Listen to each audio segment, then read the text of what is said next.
T.Benjamin muvugana, ndi umupapa ndubatse, mfite umwana umwe, umusore bamwitaga Tuyisabe. So mu minsi iri imbere nagize ngo mwite izina rigendanye n'iryanjye, kuko with time umajiye gusaza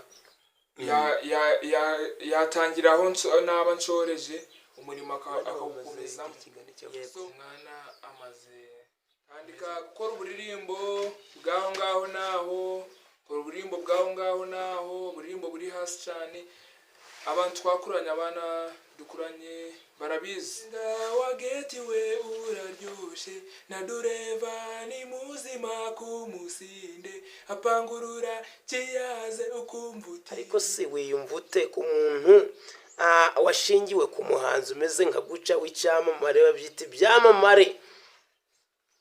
Numva nta kibazo, ahubwo ari ibyishimo byinshi. Numva ari ibyishimo byinshi cyane. Murabona neza uyu ni umwana izina, ariko turi mu nzu nshasha cyane kuko yababwiye ati aha ndi iwanjye. Iyo ugiye hanze ubona ari inzu nshasha, ubona yenda aho bagiye bizanengera. Yabuze ngo mbeho nizantabara, nubwo abantu bose banyanga, ariko nzi neza yuko Imana izankunda.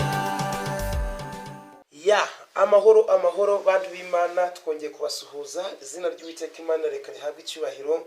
Ku bantu baba badukurikiranye kuri bikora Imana yacu iyumvire official, turabasuhuza cyane. Abantu mwese mutuye Amerika, mutuye iyo ngiyo i Burayi, mutuye iyo ngiyo za Mozambique, abafrika bacu, abanyakenya, Tanzania, bene wacu bari hano hirya muri Rwanda, reka dutangire tubasuhuza.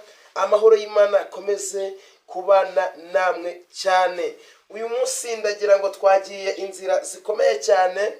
Hari umuntu twari turimo gushaka muri iyi minsi wari warabuze cyane, ariko murabizi neza nk'uko nkunze gutambagira no kubashakira ibintu by'ingenzi kandi no kubazanira abantu b'ingirakamaro kuri mwe. Niyo mpamvu uyu munsi nagiye urugendo runini cyane hano muri Gisoro. Turi hano muri Gisoro mu itawuni ya Gisoro. Ahangaha turiho mureba naho umuntu umwe umukozi w'Imana cyangwa se umuhanzi w'Imana.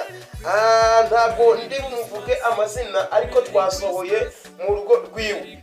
Mwene data waduhaye karibu se? Nabakiriye rwose. Baduhaye karibu? Nabakiriye biyare, murakaza neza. Urabona yaduhaye karibu cyane, natwe twinjiye tutareba inyuma. Niyo mpamvu tudatinze uyu musore twari tumaze igihe kirekire hano muri Gisoro tutanamubona, ariko Imana irabikunze yuko uyu munsi twavugana n'umuntu w'Imana. Rero turatangira utwibwira amazina yawe, tukumenye n'abadukurikiye bakumenye uwo uriwe. Ni karibu kuri bikora Imana iyumvire official. Nikaze, amazina yawe bakwita nde? Banyitaga T.Benjamin cyangwa se wamamaye izina ry'ubuhanzi T.Benjamin. Ndakeka ko atari inshuro ya mbere wowe urukumviriza kuri bikora Imana iyumvire official kumva izina T.Benjamin, kuko yaramamaye cyane. Hari igihe natekereje ko kuririmba nabireka, ariko abantu barambwiye ngo icyuri ubwo muri gukora. So ndi umuhanzi kandi Imana sofa bamwe banyakura mu izina ry'indirimbo zanjye. Hari abantu sinarabirenze, uri umugabo udahemura, utaramwemera, mfite inshuti kiza ndirimbo nkiza amazina yawe. So ndi kumwe nawe. Amina. Arakoze cyane. Ati nitwa T.Benjamin cyangwa se Tuyisabe Benjamin. ati ndi umuhanzi, ati ndi icyamamare. Ibyamamare nk'ibi dukunze kubibazanira ngo namwe mumenye yuko hari abantu nyine bakoze iki, bamamaye. Ariko se bamamara kubera iki? Bamamara kubera mwebwe mujya mubatera inkunga kandi mukemera n'ibikorwa bakora iki, bakora. T.Benjamin, uri umuntu ki? Ese uri umusore? Bisa bite, bimeze bite ku buzima bwawe uyu munsi wa none tuvugana? T.Benjamin muvugana, ndi umupapa, ndubatse, mfite umwana umwe, sorry, mwitaga rero nituyisare. Mu minsi iri imbere nagize ngo ngite izina rigendanye n'iryanjye, kuko buri time umajije gusaza yatangira aho naba nshoreje akawukomeza. So ubwo nawe abaye yaje yaba yitwa Aaron T.Aaron kayo ngayo. Ubwo ni ukuvuga ngo arubatse, afite umudamu n'iki, umwana. Urumva yuko nta kosa yakoze kuba yabyaye cyangwa se kuba yararongoye. Ubu ngubu tuvugana, ubwo uri umupapa w'imyaka ingahe?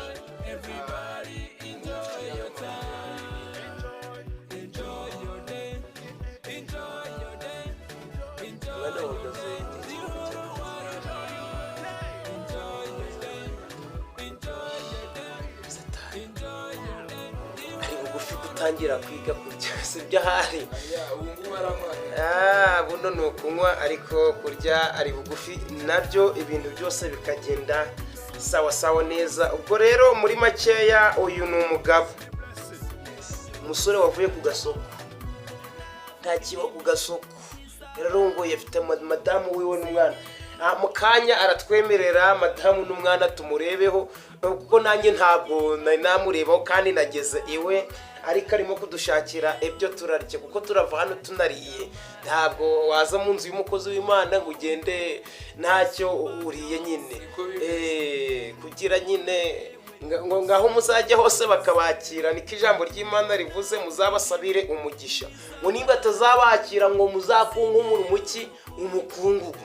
Niko amagambo y'Imana akoze iki avuga. T.Benjamin, ndashaka uganirire abantu imirimo yawe ya buri munsi, umurimo wawe ukora iki?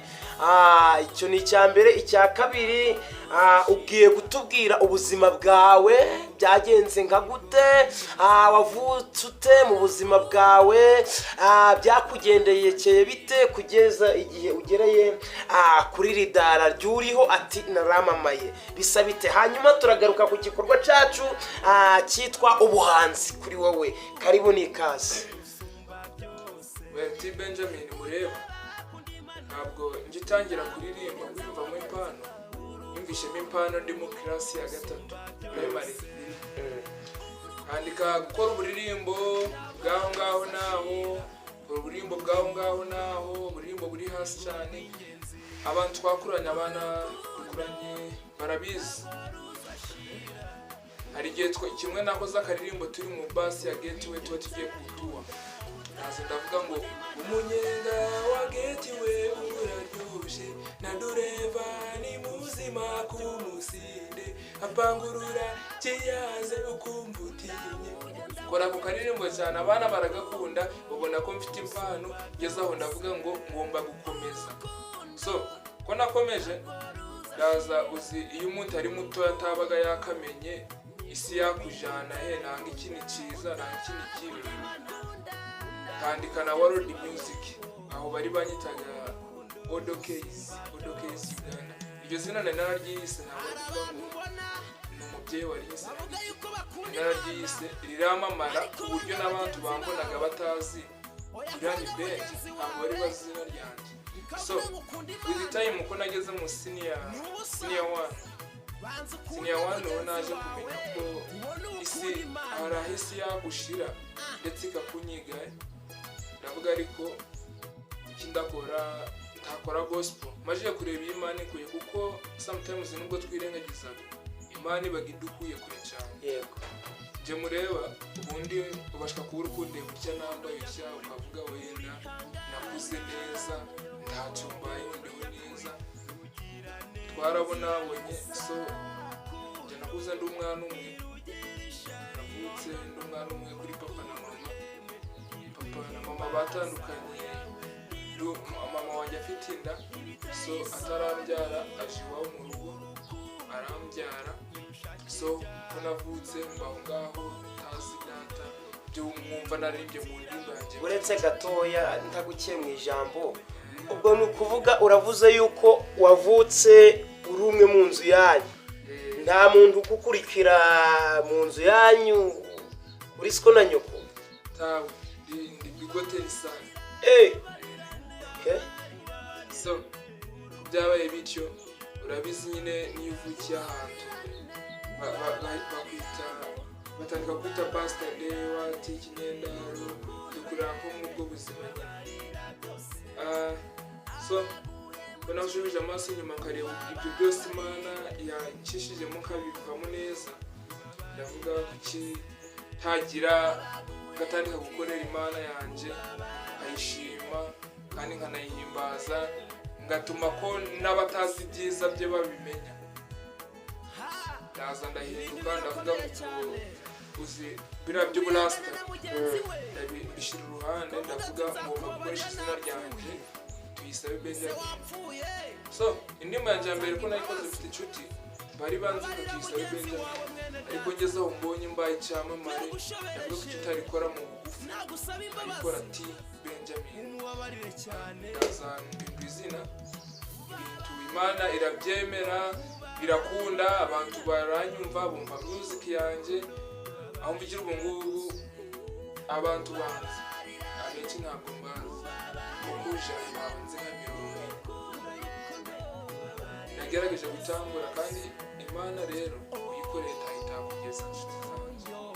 Aho nakoreye Imana ntabwo nari nzi ko njyewe nafata urugendo nkaja ko hanze y'igihugu nakajya nka Kampala Kabale.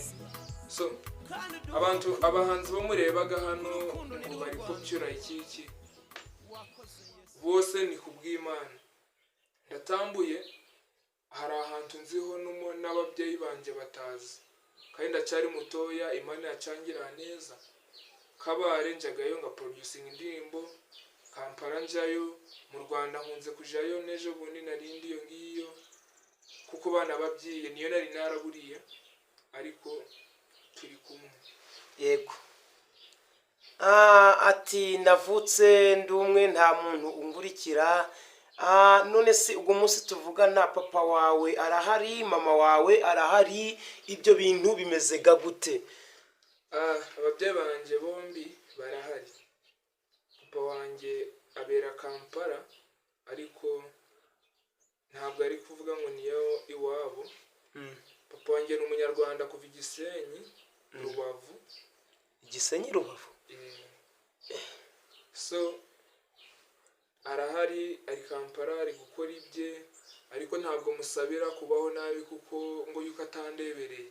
Ndamwifuriza ibyiza akore, Imana ikomeze imurinde, nawe azareba igihe cyo imbere aho nzaba ndi ku rwego rwo nzaba ndiho hari icyo bizamubwira. Mama wanjye arahari nawe, we turi kumwe hano muri Gisoro, nuko atarahanga ariko mu minota mike nawe irabiri imbere abagari kangaha. Cyiza cyane kabisa. Urumva ubuzima yakuriyemo, baravuga ngo nahimana. Ubundi iyo abantu tubyara tujya turembera, ariko Imana igakora iki? Ikarera. Twe turaremberaga, Imana igakora iki? Ikarera. Reka mbabwire ngo abari kubabara, abari mu buzima nk'ubwo T.Benjamin yakiyemo, mwihangane. Nubwo waba waronse makeya, Imana yabishatse wakora iki?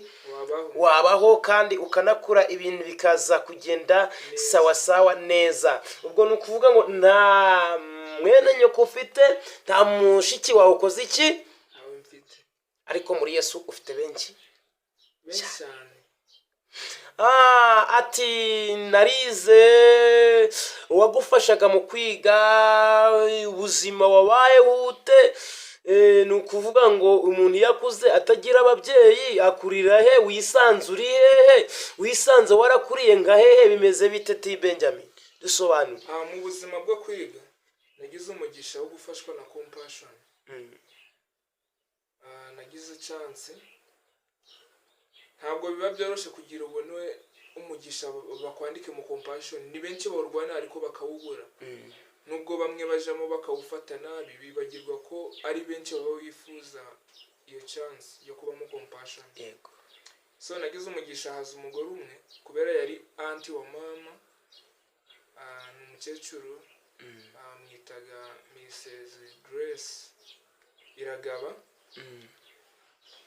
Umukecuru niwe wamfashije anyandikisha mu compassion. Abifashamo mama kuko mama ntabwo yari afite uburyo yankirishamo, ariko ko yafashijwe n'umugore baranyandika. So ubwo rero ntabwo nari nzi ko nasoma ngo wenda ngiraho ngera, ariko nafashijwe na compassion ndiga seseme primary kuva mu ya mbere mpaka mu yandwi. Ndangiza yandwi njya mu senior ya mbere ku muhabura shayini. Ndangije muhabura shayini senior ya mbere pindukira paru mu senior ya kabiri. Ko nagiye mu senior ya kabiri ku paru kora senior ya kabiri n'iya gatatu. Mvuyeyo mu 2022 njya ku standard. Ubwo ngaho naho nakoreye senior 4 yanje kandi biza gucamo neza, ariko sinagira amahirwe yo kongera gukomeza ku buryo nari majije gusohoza mbonye umwana. Kandi ubwo iyo ubonye family nabyo biba byifuza kugira agera kandi kubakorera. So ubwo nananiwe kubalansinga ibitabo na family. Yego. Ushobora kwibaza ni impamvu ki wenda nashoje kare. Iyo mbera yo muntu abaciyemo kureba ndi nk'umwana umwe kavuga ubwo kweri none byaba bite. Nagize ngo nanje ataristi nzagira kandi uko nsiga nanga mukecuru wanje aba yakihari kuko niwe muntu nabanye nawe actually mama. Ngira ngo abeho yishimye nawe azarebe ko umwuzukuru ataristi. So ni gucyo byagenze. Gusa turashimira Imana yabanye nawe muri ubwo buzima kandi ikakomeza iguhereza umugisha.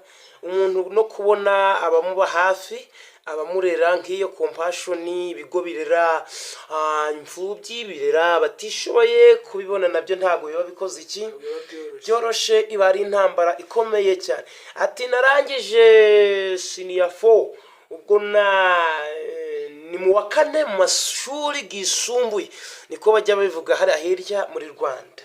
Ubwo ni ukuvuga ngo warangije senior 4 urasohoza. Mbona bamwe barangiza mu wa kane wisumbuye bakajya mu myuga bagashakisha kundu n'imirimo n'iki. Ntabwo wagize uruhari mu gukora nk'ibyo bintu? Ntabwo nagize uruhari rwo gukora ibyo bintu, ariko nagize ngo mbaye ntegutse in future kuko urabizi kwiga ntabwo birangira. In future ndi guitagitinga kuba na joininga like journalism class or production. Ko izo course ndazikunda cyane. Imana inshoboje nzi ko bizakunda. Amen. Ko iracyari ku ngoma kandi inashoboye byose cyane. Ndakinanira. Ubwo si no kuvuga ngo papa wawe arabo twita ba anko bawe bandi bawe abo bose ntabwo wigeze ubabona mu buzima bwawe kuvugeze umunsi wa none uganuco? Bose ndababona. Bamwe barakumva abandi ntibakumve. Uzi baravuga ngo ntawishimira umuntu cyari gukora. Nibo muri bamwe actually umuntu uve hanze ntabwo yaza wenda ngo akurebe nabi, ariko ndi kukureba arakabona imbere uciyemo akabona utanze kuvayo n'utarakumva. So bamwe baranyumva bamwe ntibakumva. Yego. Nubwo si no kuvuga ngo si hanyuma umurimo ukora kwa buri munsi gujya gukubeshaho n'umurimo kikoko gw'amaboko. Ubu ngubu nkoraga kuyiya kugezaho aho ubonye gukora ukavuga wenda baguhaye nk'ubupota ugakora ku modoka wabona ko gupakurura ugakora mbe kugira ubone ukuntu wabaho na family yawe kuko wicaye muri iyi si yo turimo wicaye byari nta hantu wagera mbere yego ubwo ni ukuvuga ngo aho ubonye akazi urakora ntabwo akazi kose ndagakora nta kazi nsuzugura yego ni kampara abanyakwino ngo kwaba gukora akazi ko mu rugo ndagenda ati nyine murabyumva abadukurikiranye mwumvirize neza cyane buri muntu avuka Imana imufitiye iki umugambi kandi izi neza uko azabaho n'ukuntu bizagenda ku buzima bwiwe erega Imana niyo iturinda kuruca tukarumira cyangwa se kwiheba cyangwa se gupfa tukibagirana hari benshi bakoranye n'ababyeyi babo uyu munsi ntabwo bakiriho hari benshi bakuze babona buri kimwe ariko uyu munsi ntabwo bakoze iki bakiriho twe turashimira Imana kandi dufatanije nawe gushimira Imana yakurinze igakurindira muri ubwo buzima bumeze nka gutyo cyane Imana nishimwe cyane kandi ihabwa icubahiro ubwo ni ukuvuga ubwo tuvugana izi saha papa wawe ntabwo yigeraga abahamagara ku simu cyangwa se akareba uwo babyaranye nyine umunsi hari igihe baba kumwe nanga bimeze bite papa wanjye cyatuma nkubwira ngo ntabwo mwifuriza kubaho nabi iyo nshubije amaso inyuma nubwo naciye mu bitoroshye hari ahantu ngera nkabona uburyo mbayeho ubu ngubu aho Imana ingejeje ndiho neza kumusumbya by'umwihariko nanamufasha ariko ubu ngubu arahari aratwakuraho tukaganira kuri telefoni nta kibazo cye ibyabayeho ntabwo nakora iki ntabwo namushinja kandi ndamusabira Imana ikomeze imufasha hari n'ibyo ari gukora byose ubwo ni ukuvuga ngo kibe kibi ni papa wawe niko bajya bavuga kibe kibi ni icyawe nabwo yakoze umurimo gukomeye ni Imana ishimwe yafashe mama wawe kamuhuza na papa wawe umunsi uriho yego ko ibyo ari byo byose urabashimira nta n'icyo ubashinja nta n'icyo ukinja umubyeyi wawe hanyuma dutatwaye amasaha menshi cyane ati ndi umuhanzi ariko watubwiye neza yuko wabanjije mu zisi mu ndirimbo zisi wari umuhanzi w'isi nari undi w'isi nkoraga iz'urukundo ariko ku satani aba yarashutse umuntu sometimes ibintu by'isi nico biba byungura umuntu buriya nararirimbaga ngashyiramo amashiringi yanjye ngafata amashiringi nkayashyiramo ariko reyari kwabaga nko kuba ndi kuyatsemba ntabwo yakavuyemo nta n'umuntu wagahuye nawe ngavuge ngo indirimbo yawe ndayikunze iraboneye ariko aho nagiriye mu gospel music they say gospel music is full of life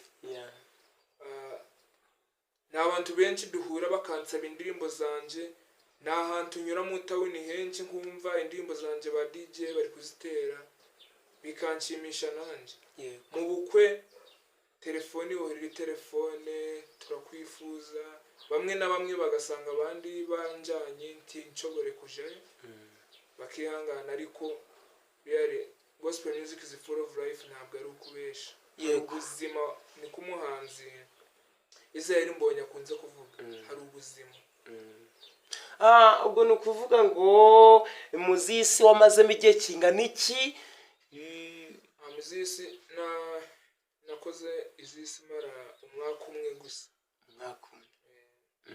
so ubu gospel music yo nyimazemo imyaka enye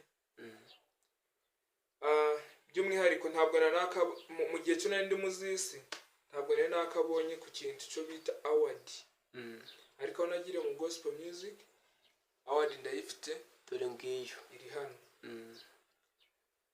izi awards zatanzwe na M19 TV Kisoro muri 2023 ni mwaka turimo. Iyi award nashikijwe ka best gospel artist of the year. Nicyo gushimira Imana kandi nshima management ya M19 TV. Gospel yo mureba urwego ndi kwishiraho. Iyi award nayo yanyongeye imbaraga nyinshi cyane. Ndi guteganya gushaka umuhanzi bita Bicyahe kuva mu Rwanda na Thacien Titus. Abo bahanzi ko ari babiri ndashaka ko twakora hamwe igikorwa cyo guhimbaza Uwiteka. Kandi bizakunda kuko mu Rwanda mfiteyo bashuti benshi niho ko ba papa ariko ntabwo ari we wanjanye ntabwo nzi wabo ariko nshima Imana yampuje n'abantu benshi bakomeye banamfasha ngezo baranyakira. Producer wo bazi nka Leon Touch wa 3 Blessings ngaho i Musanze. Uwo mugabo Ruyare niwe wanyakiye mu Rwanda for the first time. Abatamuzi ubu ngubu akoreraga hano muri Gisoro, yazanye studio muri Gisoro, yaje gufasha abahanzi ba hano muri Gisoro, akorera hariya ku BAM ugufi na BAM hotel aho ku Muzigiti, ahari hasanzwe habaga Miracle Recording Studio, ubu niwe urimo. So Ruyare turi kumwe n'izindi nshasha ziracaza, planning yo kubahereza uburimbo bwinshi cyane umwaka uraza. Arati producer bita Leon Touch cyangwa si Leo wakoreraga hariya hirya muri Musanze mu 3 Blessing Studio aho tuvuganira ugu munsi wa none. Ariko reka ngubwire Leo aho uri hose iki kirangura cyishurira mbora nkurangira uburango ariko ntabwo nkubona. Ngugu munsi aho tuvugira ari hano muri Gisoro, hari ahahoze hari Miracle Recording Studio. Iyo studio yarahavuye hagiyeho 3 Blessing Studio, ubwo nukuvuga ngo ni branch we afite Musanze, ubwo afite hano Gisoro akagira na Kigali. Yego. Ubwo nukuvuga ngo uyu mu producer, uyu ni producer wanje. Ni producer wa T.Benjamin. Uyu producer akora nka manager kuko amfashije ibintu byinshi cyane. Umuntu wanyakuye dukorana indirimbo ya Merry Christmas, indirimbo zirakundwa cyane cyane. Niyo mpamvu nahisemo kuvuga ngo mureba nk'umubyeyi mureba nk'umubyeyi kuko agira inama ibijanye na music. Yego. Ndi kumwifuriza umugisha Leo aho uri hose. Amahoro y'Imana akomeze kubana nawe, Imana ikwishimire nibikora Imana urimo kubivuga inshuti yawe magara kandi urabizi neza igituma nanjye nkora bino nkakurangira uburango. Nanjye rwose wantereje intambwe, urabizi neza uri mushuti wanjye. Uyu mu producer yampangiye indirimbo yakataraboneka ku bukwe bwanjye. Rwose yakomeje gufasha abantu benshi cyane, nubwo cyari mu gihe cya corona ntabwo wahabaye, ariko akantu wadukoreye ubahwa aho uri hose.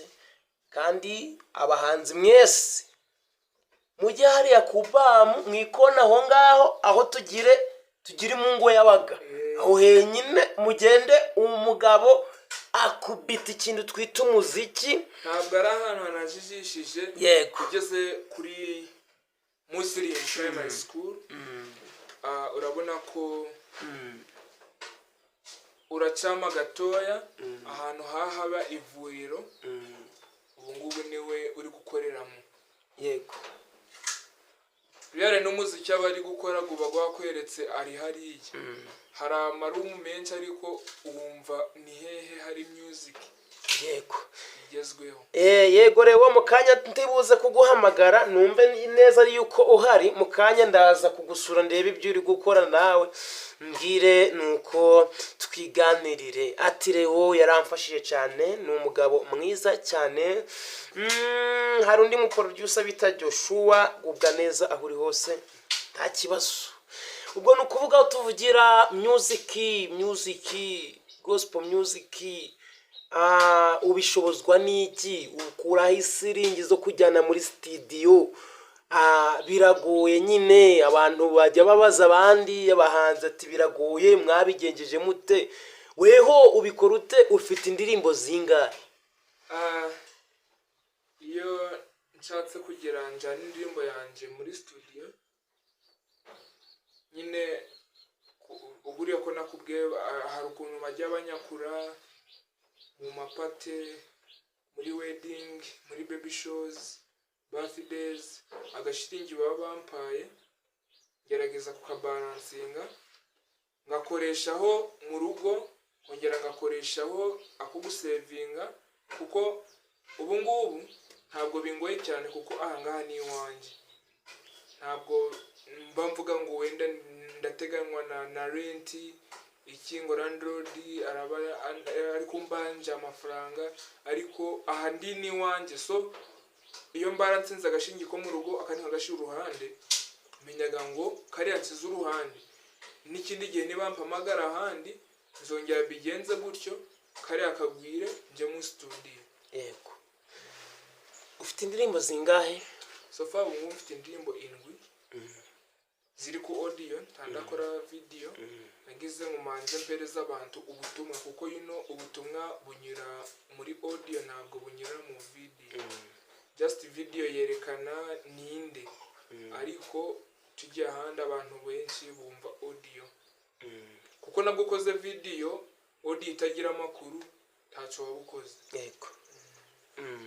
Ati mfite indirimbo 7 ariko ndacyakomeje, hari nshasha ndi kubazanira.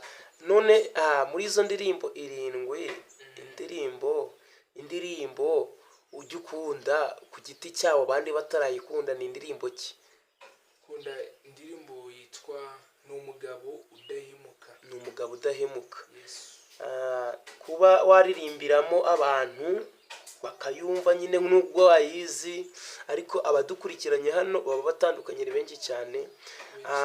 Waririmbamo tukumva ijwi rya T.Benjamin, hate kugira umuntu wese ujya wishushanya ngo yaririmbye iyo ndirimbo. Karibu.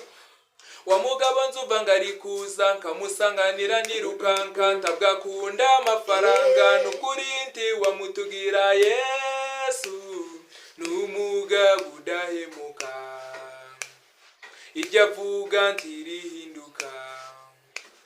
Satani yaramaze kunyakira, uyu mugabo arantabara, ibyanjye kiba byararangiye ariko ndacyahumeka.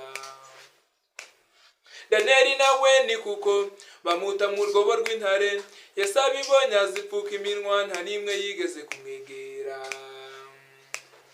Abo mu isi turahemuka, tidushobora kwirinda no kuba tukiri bazima n'imbabazi z'uwo mugabo. Yagaburiye 5,000 ku migati 2 yonyine gusa, kandi bose barahaga. Yahinduye amazi wayini, abari impumyi barareba, ab'ibibembe barakira, nibutagira ikimunanira, nibukora ibidashoboka, ikinaniye umwana w'umuntu. Imbere ya Yesu n'ubusa. Yego, uwo ni T.Benjamin. Yesu n'umugabo udahemuka, iryo avuga ntirihinduka. Reka. Noneho iyi ndirimbo ukiyihanga waritekereje ute? Byari biturutse he? Numvishije ushizemo n'amagambo y'Imana cyane mu byanditswe byera, dore ko aba gospel bajya bayoborwa n'ijambo ry'Imana. Mukanya ndibuze kukubaza ngo mbese uri umurokore warakijijwe? Icyo turakizaho nyuma. Noneho si indirimbo wayihimbye nka gute? Byaje nka gute? Iyi ndirimbo abahanzi ba gospel twe uko dukozwe turirimba ibiturimo, ibyo duciyemo, ntabwo tuba nk'abandi, kuko bano baba bakora iz'urukundo, abashaka kuza kakubwira ye mukobwa kandi arimo kukubesha. Impamvu wibaza ko aba arimo kubesha kucya gukoresha mu video kandi atari wowe na mugore we.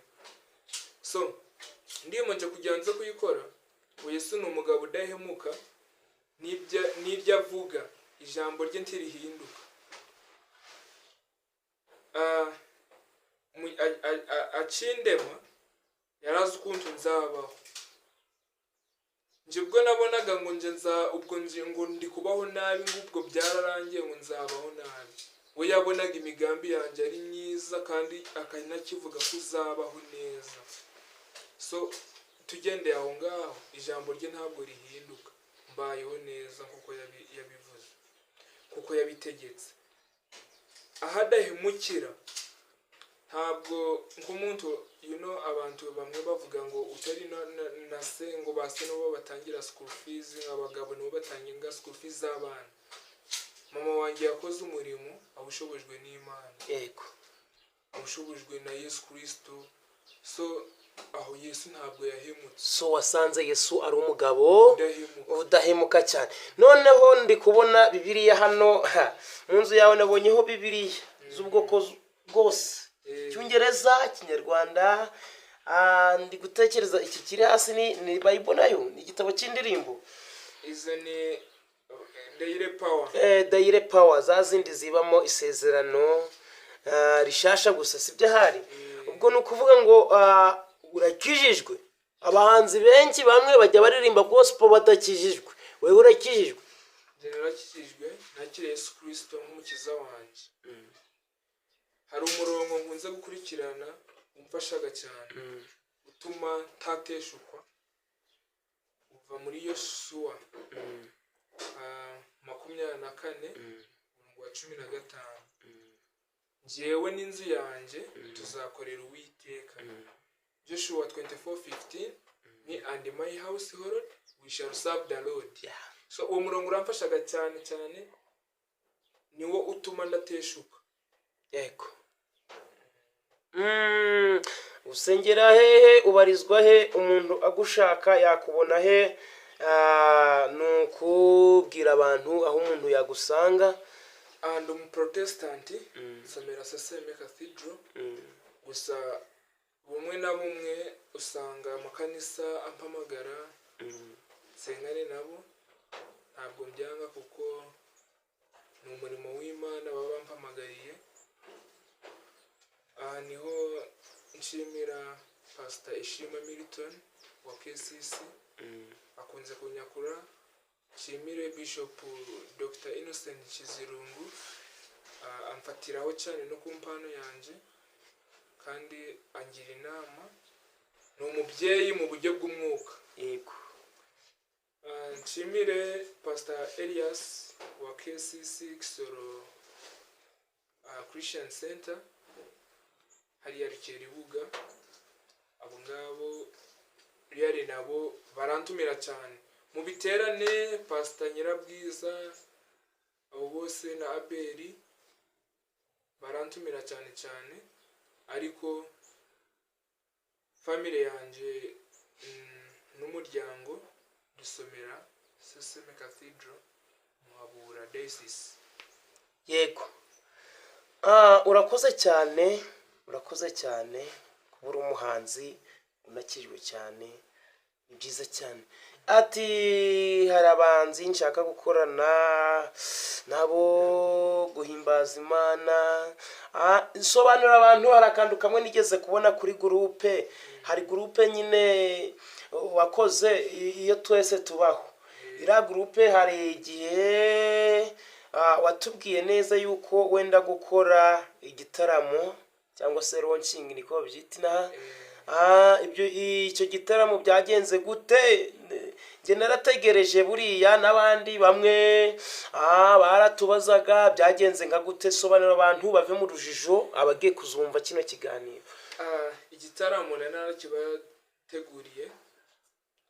The guest of honor was Honorable Kabageni Laws, advisor in agriculture for presidential.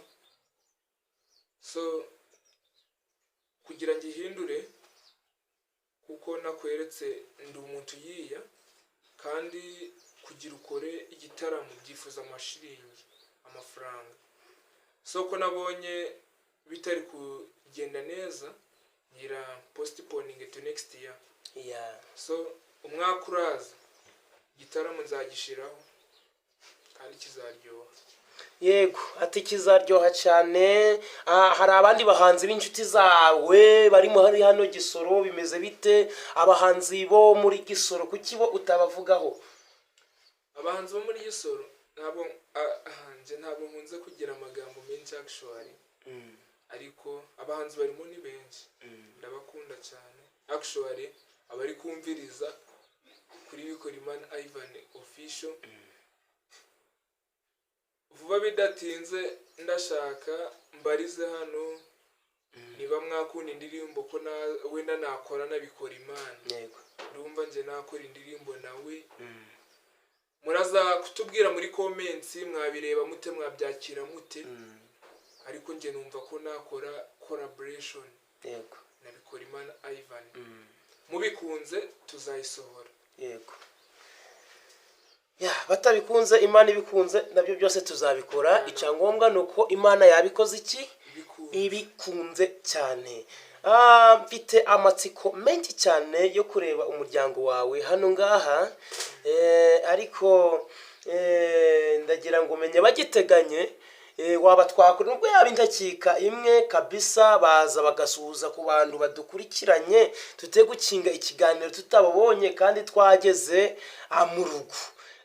Byarebeka nabi cyane. Umubyeyi niba ari hafi tumwita umubyeyi kuko yarabyaye, niba ari hafi yaza atugana hano hantu agasuhuza ku bantu natwe tukamurebaho neza, nuko tukagenda tuzi yuko Benjamin atatubeshe. Ntabwo yakwicara hano wenyine imbere za kamera, hano afite iki umuryango kandi twabasuye kimwe aribo twaje kureba. Mama Aaron bayo hano uganire n'abatwumviriza. Yego, naza asuhuze ku bantu kabisa bafite n'amatsiko go kumureba. Ubundi T.Benjamin narinzi ngo nagasore ko mbona kiri umwana nyine niko biri, nawe yanabivuze, ariko byaje kumenyekana yuko afite umugore, akaba afite n'iki n'umwana. Mwabarebye rero, mwabarebye ngabo barebeka neza. Umubyeyi, amakuru yawe meze neza? Ariko se wiyumva ute ku muntu washingiwe ku muhanzi umeze nka guca w'icyamamare, babyita ibyamamare? numva nta kibazo, ahubwo ari ibyishimo byinshi. Umva ari ibyishimo byinshi cyane. Murabona neza uyu ni umwana, izina ryiwe batubwiye ngo ni Aaron Tuyisabe. Hello Aaron, amahoro y'Imana akomeze kuba kuri ugu muryango. Ubwo umuryango gurasa neza.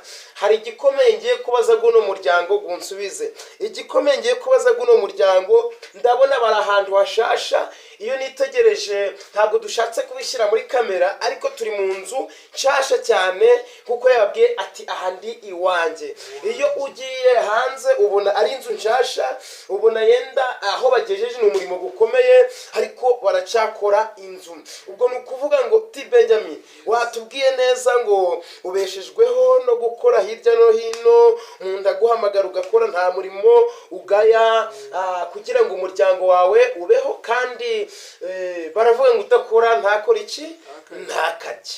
Ni byiza gukora, kandi na Bibiliya ntabwo ibuza abantu gukora iki, gukora. Ese ako kazi gukora abaguhamagaye hirya no hino, aka niko kazamuye ino nzu kabisa? Ni igitangaza gikomeye bene data mutwumviriza. Turi kwa T.Benjamin, ni urugo rushasha. Ni urugo rushasha, ni inzu nshasha. Byaje kugenda biteweho n'umuryango wawe, mwakoze nka gute ko ndi kureba ari inzu yubatswe vuba vuba, bimeze nka gute?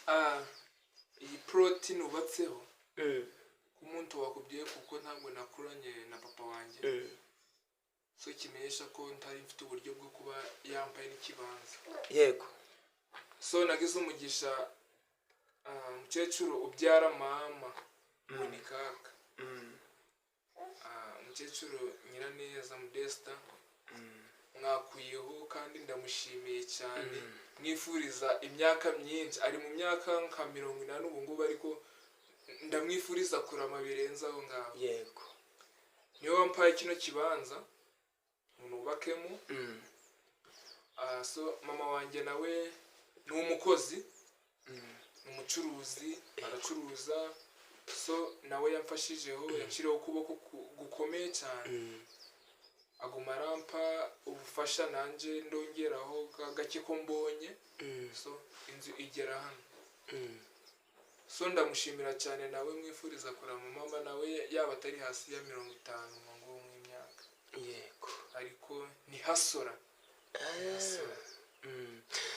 byiza cyane Imana yakoze ibitangaza kandi tuzi neza yuko nibisigaye Imana iri buze gukora ibikomeye ku buzima bwanyu kuko ibyibagambiriyeho ntabwo mbizi ariko yikoze iki irabizi ngo nta wayicira inzira ariko yo icaga iki inzira ku buzima bw'umuntu Imana ishimwe mubyeyi ugikunda na T.Benjamin yambwiye ngajya kuririmba hehe mu bukwe kuki mutampamagaye ngo nze ndirimbe kandi nge ndirimba mu bukwe nanjye kuki mutampamagaye mwakoze ubukwe ryari kuki mutampaye na T.Benjamin uri umuntu mubi ndanagutanza ndavamo n'umpaye mutanga ntabwo twakoze ubukwe yego kumukozi w'Imana numva ntaguwe neza actually ntarashiraho imbaga munereka abantu kunshohoje mu buryo bw'umwuka yego ariko ndi kugiteganya igihe kiri imbere Imana incira inzira iba narabikoze ariko nabyo biba byifuza amafaranga kandi urukurando tuba turi gukora ntabwo tuba dufite amafaranga ahagije tuba turi kugezaho ariko ngira nyuma y'iki gikorwa cyo kubaka tumaze gusoza tuzapuraninga gukora wedding official tuzabatumira yego uzadutumire tuzaba tuhari rwose kandi imbaga z'abahanzi zijya zigenda sawa sawa neza cyane hanyuma mama we uraririmba ufashe umugabo wawe natwe twabitandika neza ngo ntandike kumufasha cyo ndirimbira indirimbo y'ukunda ku mugabo wawe yo yahanze iririmbe ko ndabizi neza nawe zaba zaragufashije ngo ninde utaramwemera yiringiki utaramwemera tegereje iki uwo Yesu utaramwemera yiringiye iki utaramwemera tegereje iki murumva biraboneye mubirekeraho cyane ikiganiro kiraboneye cyane ntabwo dushatse kugikora kirekire ariko abatwumviriza murabona ugu umuryango ni umuryango w'abantu bangahe batatu ariko mu kanya bazaba 4 5 6 7 guco tubivurije ubuvivu n'ubuvivure kubyara bakororokana bigakubitwa hasi ibyabo bibabuza iki amahoro ku buzima bwabo mama hari ijambo wigeze ubwira umugabo wawe akikuresha akikurambagiza iryo jambo ribwira abantu niba ritaguteye isoni n'umuryango wavuye no ku gasoko niko bajya bavuga ngo wavuye ku gasoko ndagira uvuga iryo jambo naramubyeho ndamukunda iri jambo ryitwa urukundo mu ruzungu bajya baryita love mu giswahili bacyita upendo ubwo ni ukuvuga ikintu cy'urukundo ni icy'ingenzi hagati yacu mutazagira urukundo bizabarebe urugo ni iki urukundo T.Benjamin wakoze cyane wakoze Imana ibaha umugisha abantu ntabwo tuberetse yuko iyi nzu ari nshyashya ariko barabibona yuko inzu igikorwa ni nshyashya cyane ariko ntacyo bayirimo ndabona imeze neza ntacyo ibaye iri kiriya rwose Imana ikomeje kubatera inkunga ikomeye cyane ubwo se ni ukuvuga mu Rwanda waba gukora iki mu Rwanda njyayo ngiye gusura abantu no kugira ndebe wenda music nayo ni imwe mu bintu ndiraho. Ni impano impaga shiringi. So mba nshaka kugira menye n'ubundi bwenge bwisumbuyeho ku bigendanye na music. N'ikindi ni cyiza ubonye chance yo gutambura kugira umenyane na bagenzi bawe gukora umurimo umwe. So Titus naramusuye umushiti wanje, Bicahe naramusuye. So abo bose abashiti banje Bicahe wakunze no kuza hano ntabwo yaza muri Gisoro ngo agenda atanyakuyeho kuko we n'ishiti yanje ntaranatanya no kuririmba. So nsanga ari ikintu cyiza cyane kuba nagenda. Wenda urabashaka kumva ngo nagiye nk'Ikigali ubwo nagiye ngo mfite ibyo nkorayo, nta murimo mfiteyo ukomeye cyane. Ni gutyo kareba inshuti ngasura abantu nyine dukora ikintu kimwe. Urareba sometimes umuntu araba yifuza ko twakora collaborations n'umuntu, hari abantu baba badusumba mu cyo dukora. Kasa Titus yare mvuze ngo abantu badusumba aransumba cyane. I respect him kuko music yakora ibyo nkora nyura mu byo yanyuzemo. So ni gutyo. Yego urakoze cyane. Nishimye nanjye kubona abasuye. Nako twishimye kwakira. Ariko baravuga abantu batashe inzu nshasha bagomba gukora iki? Gomba gushiraho nk'akabaga n'abantu bakabimenya. Ubwo ndagira ngo ninje bwa mbere ugiye gutaha ino mbaga. Abadukurikiye mwakoze cyane kutwumviriza kuri Bikorimana Ivan official, kandi turabashimira cyane. Mukomeje gukora ikintu gikomeye kuri iyi channel yacu muyizamura. Bwira abantu, ese ufite channel kuri YouTube? Kuri YouTube bankurikira nka T.Benjamin music. Bampari. Muri iyi minsi ndi kubona nasohoye indirimbo ya muhungu wa President Museveni. Iyo ni impano. Indirimbo nayikoze mu ndimi enye, harimo Kiswahili, harimo Kinyarwanda. Unajua Swahili? Swahili unaijua mzuri? I try. Okay. I just umuntu uririmbye mu Swahili abazi Swahili. Nayize mu senior ya mbere, niya kabiri, niya gatatu. So aho ngaho nyishira uruhande ariko ndayumva. Yego. So nshiramo n'urunyankore. So iyo ndimbo ya muhungu wa President Museveni wari we General Muhozikane wagaba kuko ari guteganya kuza mu matora y'ubwa president. Iyo ndimbo nayikoze iramamara. So nabwo unashatse ugashiramo Muhozi Kayineri ugaba by T.Benjamin banarakuzanira channel yanjye. Yego. Hanyuma iyo channel ndumva nje nyizi, nahise nkora subscribe, nkora share, like and comment. Utarakora subscribe, share, like and comment ni by'ingenzi ku channel yiwe. Nawe ukamutera inkunga ntacyo bisaba kabisa, nugukanda muri karakiri muri jambo ryitwa subscribe ribari by'umutuku ugakandamo, hanyuma ugakanda ku kazogera. Ibintu byose ukabyemeza, icyo shizeho cyose ukajya ukora iki ukibona, kuko ni byiza cyane. Ntacyo bisaba, nta nicyo urayikora ushatse, utanashaka ubyirorerere. Buri inkunga yituruka hehe?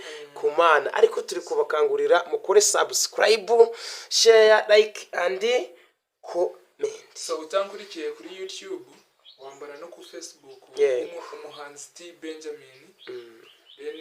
Iyo ni account ngira na Facebook page T.Benjamin Gisoro. Mfite likes, abarayikinze ndabashimira cyane, abakomeza kunkurikirana cyane. Kuri Twitter ndiyo T.Benjamin Gisoro. So hose ndahari. Yego. Ubwo no kuvuga ngo hari ahantu waba ubarizwa, telefoni namba yawe nta stane birimo, wayihereza abantu bakajya baguhamagaraho ati muraho, byo byonyine abandi bakagusura. Nta kibazo biba birimo kuko abantu bampamagara mu bukwe bashakisha telefoni yanjye bamwe bakayibura ko n'abantu benshi baba bayifuza. Ni 0 7 7 5 9 kabiri kane kane icyenda gatatu 0777 gatanu icyenda kabiri kane kane icyenda gatatu. Airtel ndayifite ariko ntabwo nyize umutwe neza muri bumbabarire. Yego. Ariko ubutaha nzayibaha. Murakoze. Mubyeyi gira amajambo nk'abiri na gatatu wabwira abadukurikiye. Nanjye ni kubashima cyane kugira bakomeze kumutera inkunga mu ndirimbo. Natwe turi kukubwira ngo ujye ufasha umugabo wawe kuririmba. Muririmbire iki? Imana. So abatwumviriza dushingiye kuri uyu mugabo tweye mu muryango. Yego. Mwabamubonye neza. Iyi foto nariguze kugira tuje turarebaho hano mu nzu. Iratubonereraga cyane kuko turiho kubwe. Niwe dupfiriye. Uwo muntu bamwita nde? Uyu ni Yesu. Niyo yandimbo twabarimbiraga. Ese ninde utaramwemera yiringiye icyo ategereje iki? Yego. Iri foto nariguze maje gurimba iyo ndirimbo kandi iradufasha cyane hano mu nzu. N'umwana kenyine guko mureba nawe ari kurireba.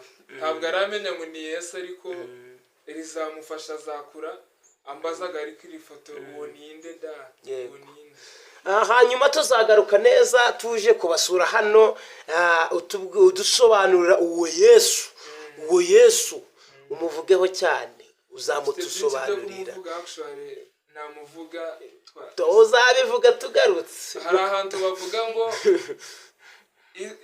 twavuga byinshi ku Mana twakwandika mbe hari ukuntu bavuga ngo ahagize uvuga ngo bandike ibitabo byose bifashe ku Mana.